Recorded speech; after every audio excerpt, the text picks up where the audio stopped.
Ils sont partis de Kinshasa pour Pointe-Noire en passant par Brazzaville dans l'objectif de découvrir la route nationale numéro 1. Ces touristes qui sont pour la plupart des patrons de grandes firmes réunis autour du club de motards de Kinshasa. Notre plaisir, c'est de rouler à moto. Et quand nous venons ici, c'est dans le cadre touristique. Nous sommes un peu plus de 26 motards avec 26 motos.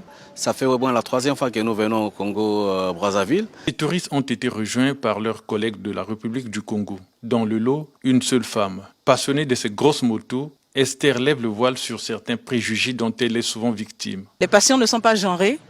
Une femme peut très bien aimer les mêmes choses que les hommes. Non, ça ne fait pas d'elle, je sais pas, quelqu'un de différent. Voilà, on est tous des êtres humains, on a le droit d'avoir nos passions. Voilà, il y a bien des femmes qui aiment le football. Et ben moi, ma passion, c'est la moto. Ben, voilà. Il est vrai qu'au Congo, les gens n'ont pas la culture de la moto. Mais le monde ne se limite pas au Congo. Voilà. Il y a d'autres cultures, donc il faudrait que les gens s'ouvrent. Ceux qui font la moto, ce n'est pas des délinquants. La plupart des personnes que vous avez vues ici sont de grands patrons d'entreprise, ce sont des entrepreneurs, c'est des gens responsables. Voilà. La moto, c'est pas le truc des délinquants. Donc les motos que vous voyez ici, vous voyez très bien que ce ne sont pas des gadgets. Ici, les gens ont tendance à me regarder différemment. Il y a des stéréotypes et tout. Ah oui, bon, vous devez être une femme qui bat son homme, vous devez être une femme violente, vous devez être homosexuel, vous voyez ce genre de préjugés. Alors que c'est pas du tout le cas. Ici, il suffit qu'on voit une femme en moto, encore que il y en a pas beaucoup. Il suffit qu'on vous voit en moto pour qu'on vous colle des étiquettes. C'est pas normal. Bon, je fais plus attention à ce que les gens pensent. Je vis ma passion. Je fais ce qui me fait plaisir, ce qui me fait vivre, parce que vraiment ça me fait vibrer, ça me fait. Voilà, personne ne peut vraiment comprendre, sauf vraiment un motard.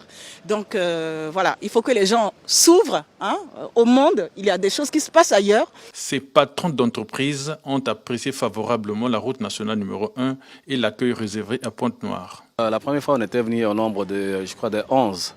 Mais cette fois-ci, on est à 26. Alors, quand tout le monde a vu les images, on a parlé de la route. Alors, tout le monde voulait découvrir cette belle route. C'est ainsi que vous avez constaté que nous sommes venus tellement nombreux cette fois-ci pour redécouvrir encore cette meilleure route qui est jusque-là bien gardée, bien protégée, bien entretenue. D'ailleurs, vraiment, c'est une des très meilleures routes, une route qui te parle. En tout cas, on s'est bien amusé. On a roulé même la nuit. C'était vraiment très, vraiment super. En tout cas, la route, coup de chapeau, vraiment, c'est la meilleure vraiment des routes qu'on a pu vraiment savourer en République du Congo. Arrivé à Pointe-Noire, tout s'est bien passé aussi. Nous avons reçu quand même beaucoup d'assistance.